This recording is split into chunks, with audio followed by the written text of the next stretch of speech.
And at number 10, Britney bribed her parents' divorce.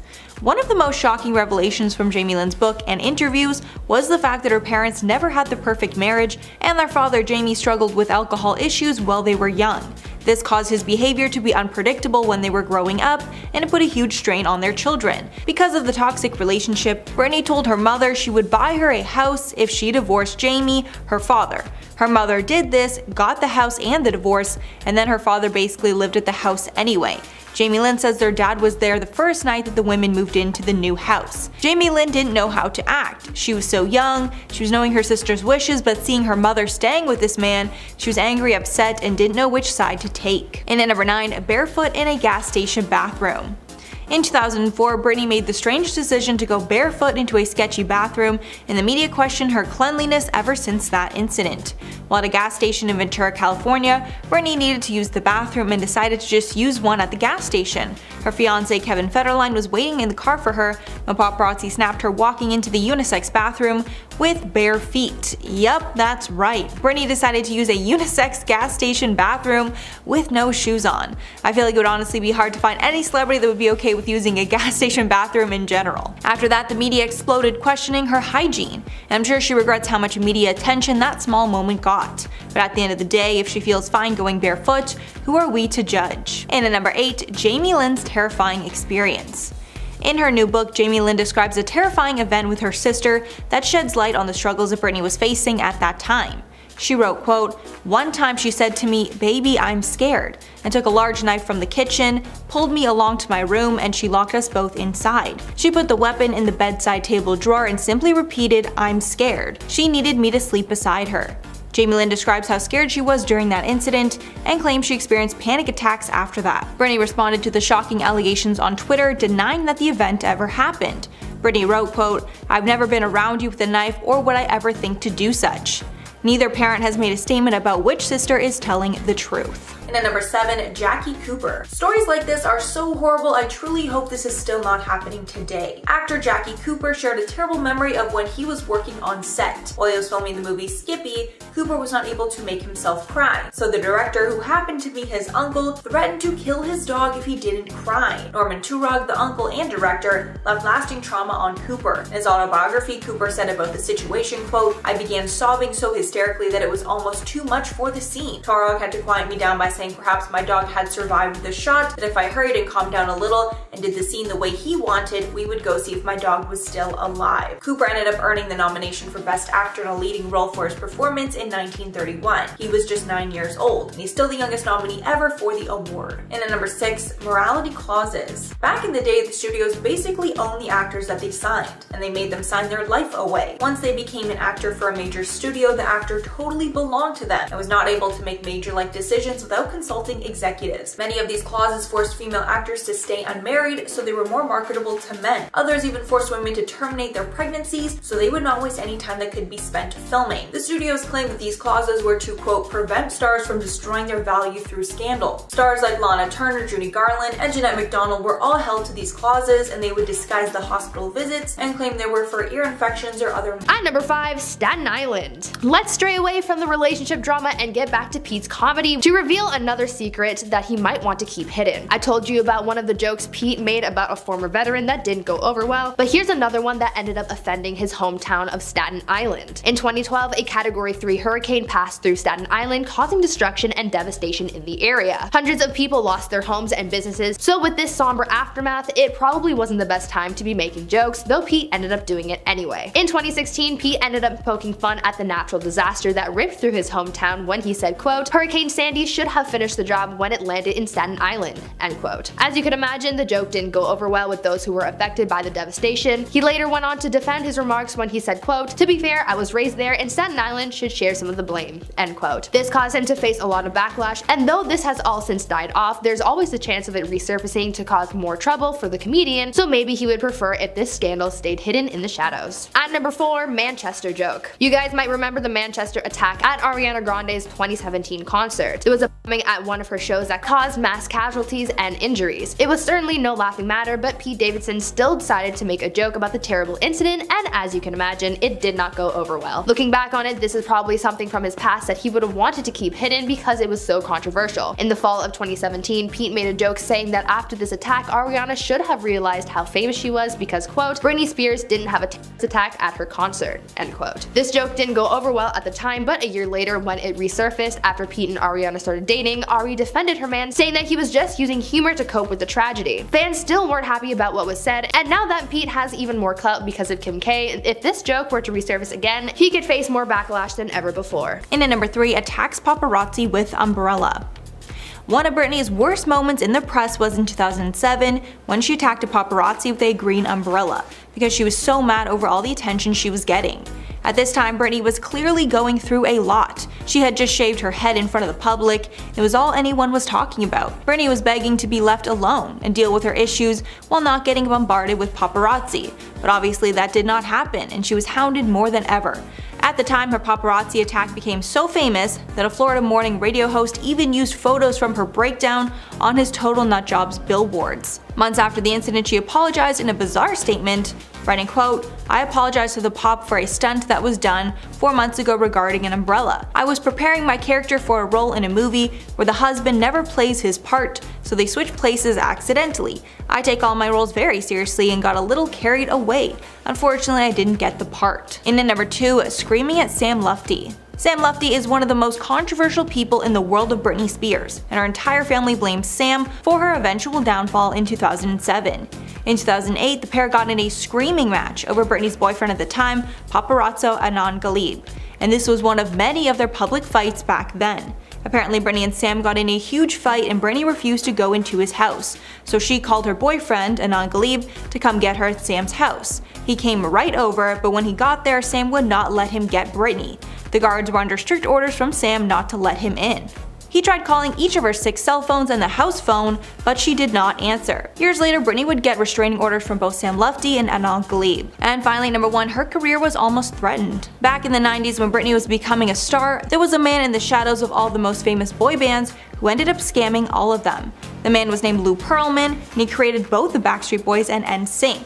He wanted Spears to join a girl group that he had been working on, but she was more set on being a solo artist at the time. Thankfully, she didn't want to be in a girl group, or she would have been working with Pearlman when the members of the boy bands realized that they were being scammed.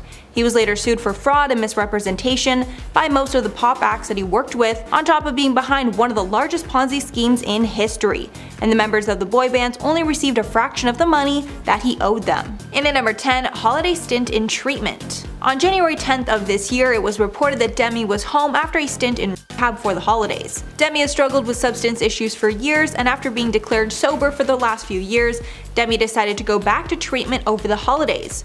A source said Demi, quote, completed a rehab stint in Utah recently and is now back in Los Angeles. Adding, quote, they wanted to get back on track and recently swore off being California sober. Demi's friends and family were there to support them during their time in rehab. Apparently, Lovato wanted to start the year off in a good path, and going back to rehab helped a lot with this. Demi has also made lifestyle changes now that they are back. The insider added, quote, Demi will have a sober living companion with them during this transition. It was their decision to go back to rehab. Demi has not addressed these reports, but they have wiped their Instagram feed. And at number 9, not California sober anymore. After their OD in 2018, Demi has struggled with maintaining sobriety.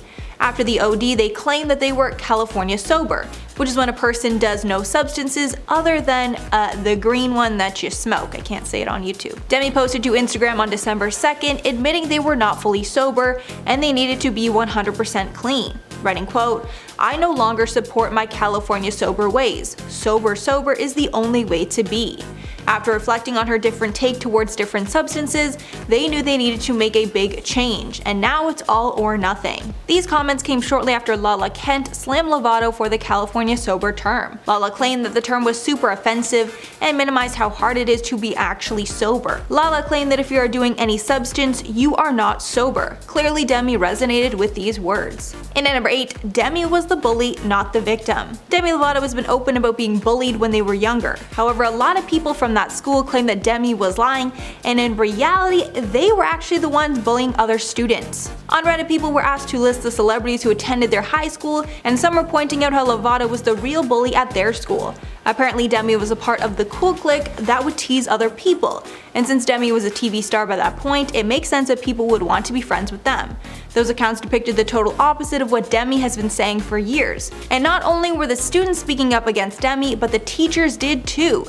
They agreed that the singer was rude in school. Clearly, Demi has been telling a lot of lies about their past. At number 7, engagement ring. Speaking of past partners though, let's talk about the time that Pete Davidson and Ariana Grande were engaged. Fans were a little sussed out when they learned about the timeline of Ariana and Pete's engagement, because it turns out that Pete had reached out to a designer about getting a ring for Ariana, suspiciously soon after he and Cassie David had split. Though news of the engagement broke in June of 2018, Pete and Cassie's split broke the news on May 16, 2018. But according to celebrity jeweler Greg Yuna, Pete had hit him up about an engagement ring for Ariana at the end of May. That didn't leave much time between the breakup and thoughts about marrying another person. Fans thought that this was pretty suspicious and could prompt theories as to what Pete might have been doing behind the scenes. Perhaps this is a secret that Pete would want to keep hidden over risk of being exposed and cancelled. At number 6, Cassie David. Pete Davidson's relationship with Cassie David, the daughter of comedian Larry David, was Pete's first high-profile long-term relationship. Cassie and Pete started seeing each other in May of 2016, and they went through a lot together. As any couple does, they had their share of struggles, but it eventually got to the point where they just couldn't carry on in a healthy relationship, and so they broke up in May of 2018. In 2020, Cassie published a collection of essays titled No One Asked for This, where she opened up about her breakup with Pete, recalling the struggles that the both of them had with their mental health during their relationship. Cassie was devastated when she and Pete broke up, but because of Pete's struggles with his mental health, she had to do what was best for her and let him go. Cassie also exposed the fact that she and Pete broke up the day before finding out that Pete and Ariana were together. The end of Cassie and Pete's relationship was pretty painful, as you could no doubt imagine, coming out of a 2-year-long relationship, but according to sources, they are friends now and that works for them. Minor treatments. Halfway number 5, closeted LGBT+ actors. To continue along the lines of morality clauses, another use of those clauses were to closet LGBT+ actors, even forcing some of them into sham marriages just to keep up appearances. This part of the clause revolved around not, quote, forfeiting the respect of the public. If the actor breached this part of the contract and had a relationship that was not approved, they would risk losing their entire salary for the role. Also, if the actor was outed,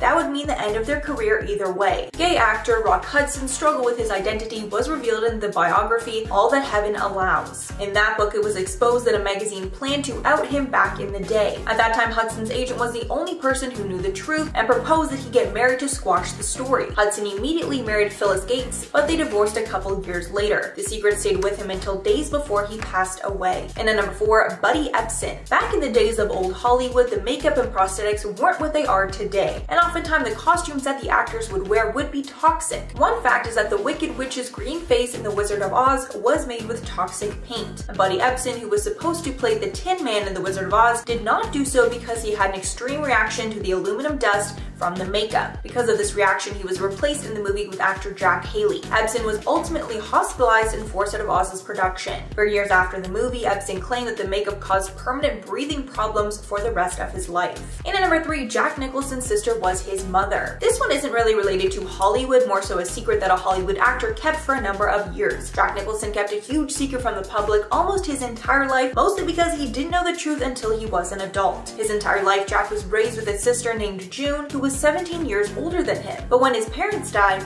Jack's older sister revealed that Jack was actually her child, and her parents raised him as their own to hide the stigma from a young pregnancy. And Jack's parents were actually his grandparents the whole time. And at number 2, Rihanna's father had a second life. Rihanna has spoken in the past about her tense relationship with her father. Throughout her life, he was addicted to alcohol and cheated on her mother essentially their whole marriage. But one day, a horrible secret was revealed, and apparently the entire time he was married, Rihanna's father had a second family. He had 3 other children as well, 2 daughters and a son. At one point, Rihanna was even forced to sue her father because he was selling services involving her name and likeness, although she later dropped that suit. And finally, number 1, hidden children. Being a movie star means that you need to be perfect 24/7. That includes hiding pregnancies from the public or trying to make them go away. Celebrities like Kylie Jenner kept her pregnancy totally a secret until after the birth to ensure the media did not affect her. However, there are tons of celebrities who completely hid secret love children from the public. Aerosmith's frontman Steven Tyler had a secret child while in his heyday, so he he and the mother decided to hide the paternity from the child. When Liv Tyler was 8, she found out the truth, and so did the media. Apparently, she was forced to put the pieces of the puzzle together herself when she could no longer ignore the resemblance she had to the singer and his other kids. And at number 10, Paris Hilton's boarding school. In 2020, Paris Hilton opened up about her traumatic childhood after keeping it a secret for most of her life. In her documentary, This Is Paris, Hilton alleged that she'd been subjected to toxic and harmful treatment while attending Provo Canyon School in Utah, which was a boarding school for troubled teens. Hilton revealed that while she was there, she would be isolated in solitary confinement for no reason and be forced to take pills that made her feel numb. Paris and her entire family kept this secret for her entire time that Paris was a socialite and an A-list star. Along with her difficult childhood, Paris also exposed that her voice was faked, and she made it sound higher to play into the dumb blonde stereotype. And at number 9, Joan Crawford. Back in old Hollywood, they didn't have the beauty products that we have today, and actors were forced to use alternative measures to look their best on camera. Actress Joan Crawford took this to the extreme and admitted to soaking her eyes in boric acid every week to make them, quote, sparkle on camera. She exposed this years later in her autobiography called My Way of Life. When talking about this beauty regimen, Crawford said once a week she'd steam her face, apply a mask, and soak her eyes in boric acid, casually instructing, quote, while the mask is working, place pads soaked in witch hazel and boric acid over your eyelids and put on your favorite music. Obviously, this was an extremely bad idea that could have made her go blind, but she risked it all just to look better. And at number 8, the black box. We are just now scratching the surface of the horrific things that child actors had to endure in the days of old Hollywood. Sadly, one of the punishments adults on set would use when a child actor misbehaved was putting them in a thing called a black box. This was a closed-in box where the actor was forced to sit on an actual block of ice as punishment. Shirley Temple spoke of this box in her autobiography and called it an exploitation of her childish innocence. In her book, she said that if any child on the set of Baby Burlesque misbehaved, they were locked in a windowless sound booth dubbed the punishment box, where they'd be forced to sit on a block of ice. Temple was sent to the box several times in her tenure as a child star. Temple added, quote, far as I can tell, the black box did no lasting damage on my psyche. Its lesson of life, however, was profound and unforgettable. Time is money. Wasted time means wasted money means trouble. And at number 7, Jason Alexander wedding. One of Britney's most controversial moments was when she decided to get married to her childhood friend in Vegas, clearly an impulsive move. Her sister Jamie Lynn gave more details surrounding this event in her book, and Jamie Lynn said she could sense that something was wrong when Britney came home for the holidays. Jamie Lynn describes Britney coming home for the holidays and acting very strange. Britney allegedly met up with Alexander on Christmas Eve before she took the women in the family on a tropical vacation. She wrote, quote, immediately I noticed that Britney was being secretive and keeping her distance. She wanted to be anywhere but with us. I was particularly hurt by her shunning. After the family got back from the trip, Britney flew to Vegas with friends, and Jamie Lynn knew something bad was going to happen. Jamie Lynn even remembers telling Britney not to get married. Then Britney just rolled her eyes and told her that she wouldn't. But as we know, just hours later, Britney would in fact marry him. Jamie Lynn admitted she was embarrassed by the whole fiasco, though to keep up appearances she pretended at the time it was blown out of proportion. She added at that point the chaos of my sister's life was just beginning. And at number 6, driving with infant on lap. In 2006 there was another incident with Britney and her new baby that actually caused the police to show up at her home to check on them. Paparazzi snapped Britney at a Malibu Starbucks driving out of the parking lot with her baby, Sean Preston, in her lap. This is not only illegal but very scary, as infants must ride in car seats to be as safe as possible on the road. When asked later about the incident, she blamed aggressive paparazzi. The paparazzi made her pull out quickly because she felt threatened. But the police did not care about this explanation, and the LA County Sheriff's Department visited Spears' home to talk about the incident at the request of county child welfare authorities. The paparazzi also clapped back at the claims and said they were not threatening her in any way. The photo agency said, quote, these pictures were taken in a very peaceful context in which photographers exhibited no aggressive behavior. Halfway number 5, offensive joke. During the 2016 Olympics in Rio de Janeiro, Brazil, Demi made an offensive joke about the Zika virus that showed their true colors. After Demi and their mom were interviewed, Demi decided to post a clip from this interview on Snapchat. But this was a big mistake. In the story you can see Demi laughing at a joke their mom made about Zika. In this clip, their mom said that everyone is going to come back with the Zika virus, and Demi looked at her and laughed at the insensitive joke. People started flooding Twitter, tweeting that the joke was offensive and wrong, and upset that Demi laughed. Demi brushed off the criticism and did not address it. Many fans found this hypocritical, because Demi can rarely take a joke when it's said about them, and has attacked many celebrities for shady comments in the past. And at number 4, body positivity hypocrites. One of the main movements that Demi supports is body positivity, so it's hard to see that in the past Demi has supported things that go against this movement. One interesting thing to note is that Demi is close with the Kardashian family, who are obviously very harmful to the body positivity movement, as they promote diet culture and harmful body modifications. This is strange considering Demi has blasted Taylor Swift for her girl squad full of models in the past, because Demi did not believe that Taylor's squad was inclusive. Even worse, in 2017, Demi promoted one of the many detox teas on the market, which we know are incredibly damaging products that are generally touted as weight loss products. And at number 3, lied about sobriety. Demi is very open about their struggle with sobriety, and they've had a few relapses in the past. In Demi's 2017 documentary, Demi Lovato Simply Complicated, Demi admitted that while they were promoting the Stay Strong campaign about sobriety in 2012, they were actually still using illicit substances, so they completely lied to their fans. In the documentary, Demi says, quote, "I wasn't working my program, I wasn't ready to get sober. I was sneaking things on planes, I was sneaking it in bathrooms, sneaking it throughout the night. I went on a bender of like 2 months where I was using daily." After one particularly rough night, Demi wound up in the hospital for mixing too much. Demi was placed in a psych ward and forced to get sober. They say that night they came close to losing their life. And at number 2, arrogant attitude. Many of Demi's former classmates have come forward and exposed that they thought they were better than everyone else while growing up. Since Demi started in Hollywood at a young age, acting in Barney and Friends when they were only 10 years old, they clearly thought they were above their classmates. But obviously that's never a good attitude to have. Former classmates have come out and said how Lovato would look down on them because they had been on TV. This is far from the way that Demi is portrayed. Demi claims that they were teased when they were younger and had a humble upbringing, but clearly that's not true. And finally at number 1, physical fights. Not only was Demi a bully in school, apparently it was not just with words, and Demi would get physical when they were angry. A Tumblr user once spoke and said that she was bullied by the skyscraper singer in school. Apparently, this girl became friends with a popular group of girls at school, and Demi did not like this, and Demi decided to attack this girl for no reason.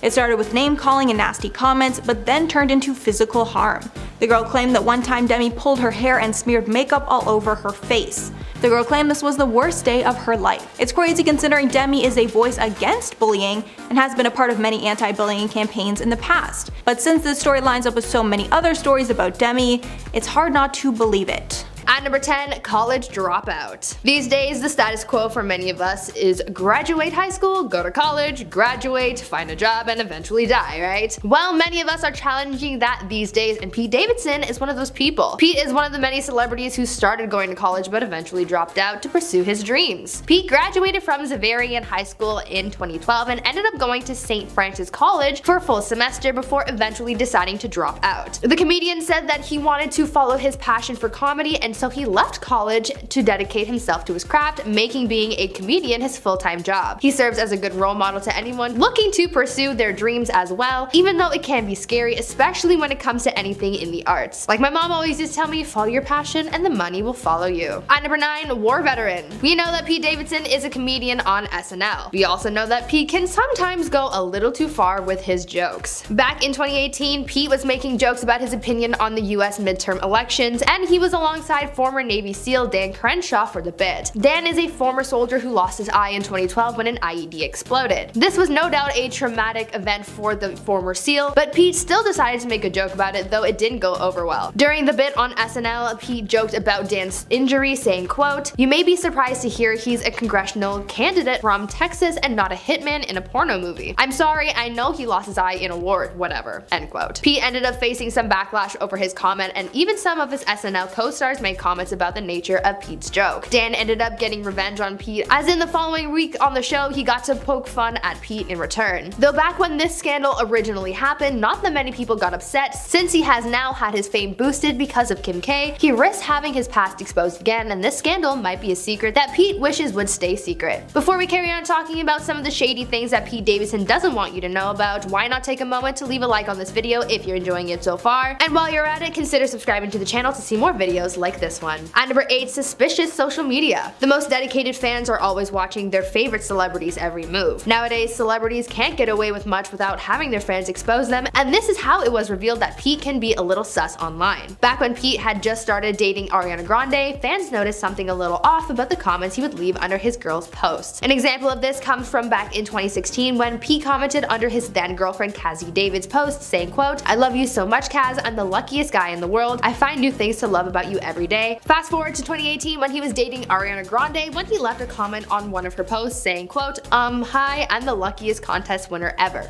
end quote. Some fans found it a little weird how he used the word luckiest so much. It could have just been a coincidence, which is what I believe, but other fans thought that the word repetition could indicate that he was disingenuous with his thoughts and comments on his partners. This could be a stretch, but don't come for me about it, blame the fans. Pete could want this to all stay a secret because fans might catch on to Pete's true nature if all that they're saying is true. And at number 7, Selena Gomez feud. Demi Lovato has made tons of shady digs about Selena Gomez. The pair started as friends, acting on Barney and Friends as kids.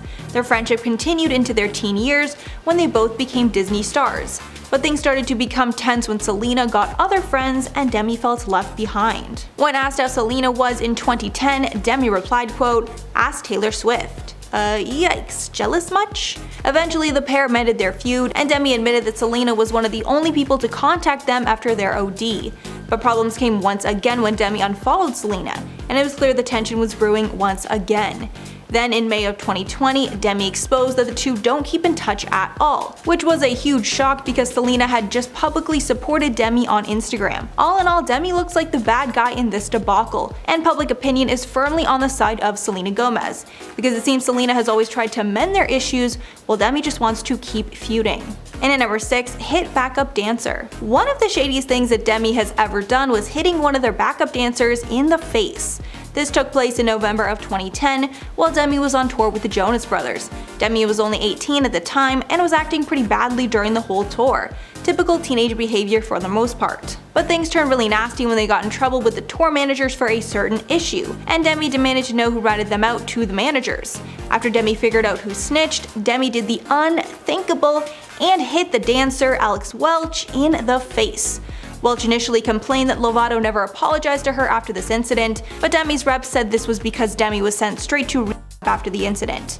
And halfway number 5, Taylor Swift feud. I'm sure Adele does not want us to know that she has allegedly feuded with Taylor Swift. This is a feud we're not sure is real or not, but it seems there's been some shade thrown between these two singers for years now. After Adele beat out Taylor for a Golden Globe in 2013, Adele made a bit of a shady dig when Adele jokingly said that she is a squad, but they aren't models, clearly taking a dig at Taylor's model squad. Then this year it was reported that Taylor Swift was furious that Adele might be stepping into pop music in her new album. A source said, quote, "Taylor Swift is not happy that Adele is apparently taking a new direction for her next album because it means she could be stealing her pop princess crown. Apparently Swift is giving no help to Adele with this potential crossover." The source added, quote, "Should this rivalry go public, it's going to get messy. It's probably best for Taylor to keep her copycat concerns to herself." And at number 4, she's a diva. One thing I'm sure Adele does not want us to know is that other celebrities think she's a huge diva. Bruno Mars specifically. Singer and producer Bruno Mars had some eyebrow-raising things to say about Adele after they collaborated on her hit song, All I Ask. He of course sang her praises for her amazing talent, but he also made sure to include that she can be a bit of a diva. He said in the interview, quote, "She's a superstar. She walks into the studio, she's got all this attitude. She's a diva. She's like, I don't want to do this, I don't like that."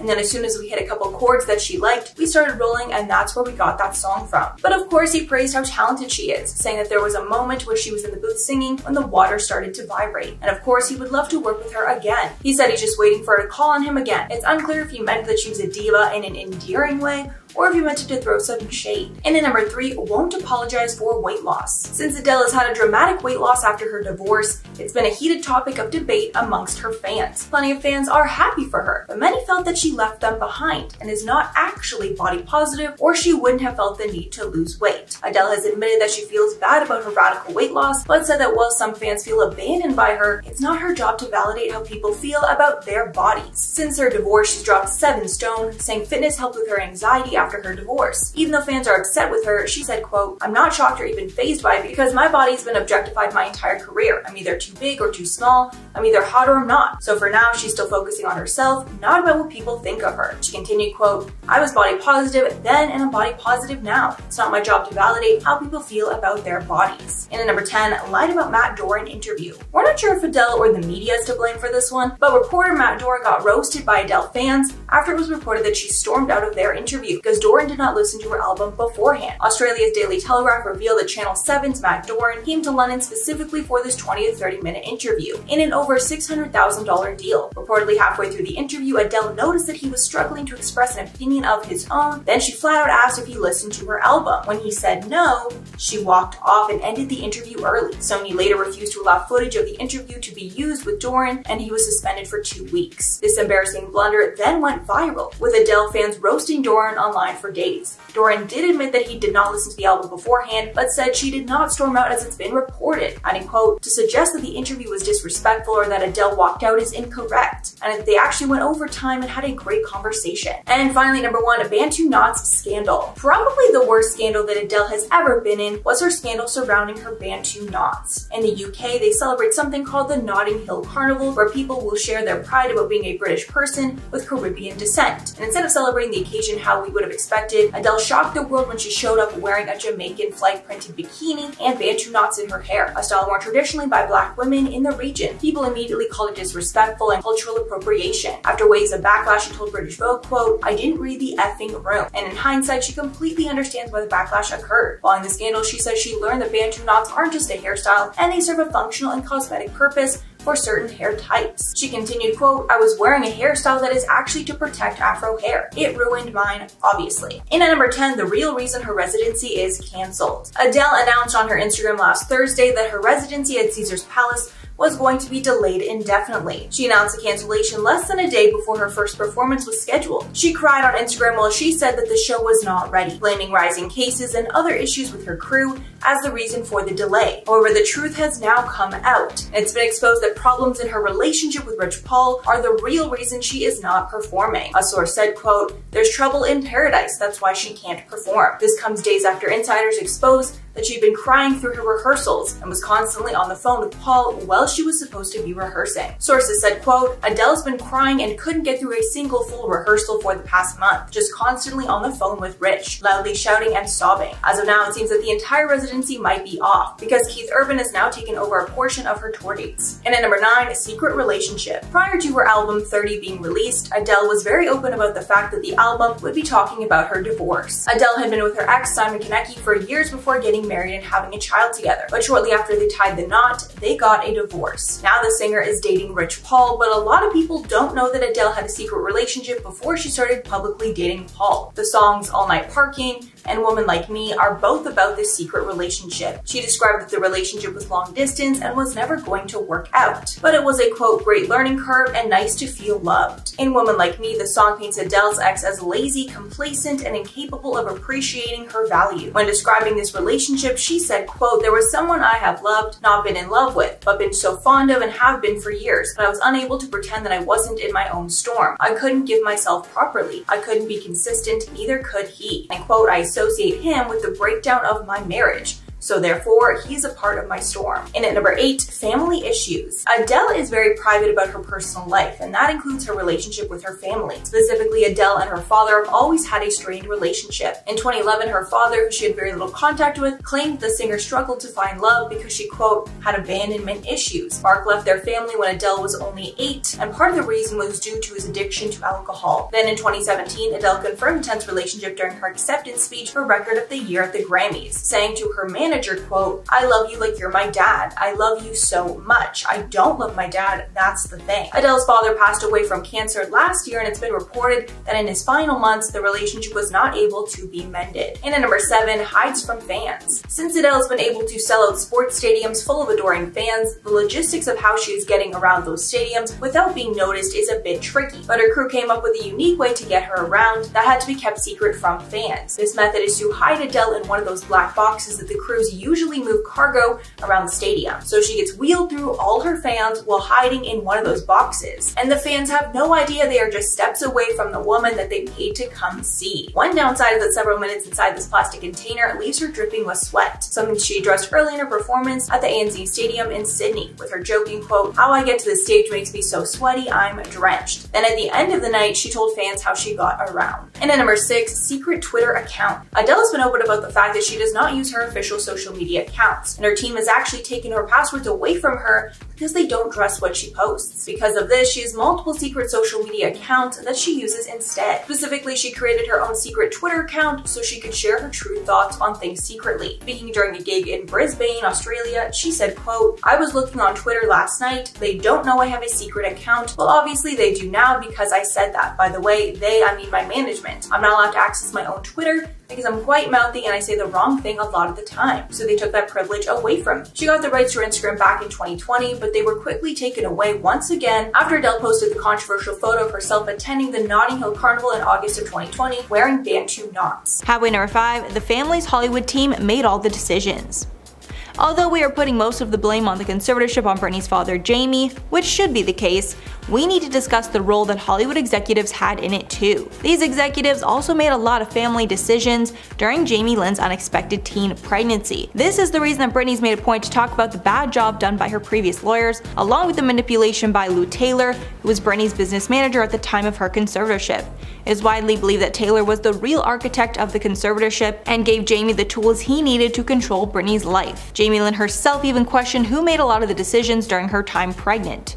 Jamie Lynn also stated that the media has been twisting a lot of the quotes that the sisters have said, and the media are the ones putting the wedge between the whole family. And at number 4, Almost Dropped Her Son. This was another incident back in 2006 involving her newborn son. Only a week after the incident where she was caught driving with the baby on her lap, she tripped while walking in Manhattan and almost dropped her son, Sean Preston. She was leaving the Ritz-Carlton holding a drink in her right hand and Sean in her left as she maneuvered through the crowd of onlookers. Britney moved through the crowd and then she suddenly tripped. The baby's head then went backward as the hat flew off his head. Britney regained her balance and the baby seemed okay thanks to a quick reaction from the bodyguard. To make matters worse, it didn't look like she spilled a drop of the drink that she was holding in her other hand. It was reported that days later she had a breakdown over the incident.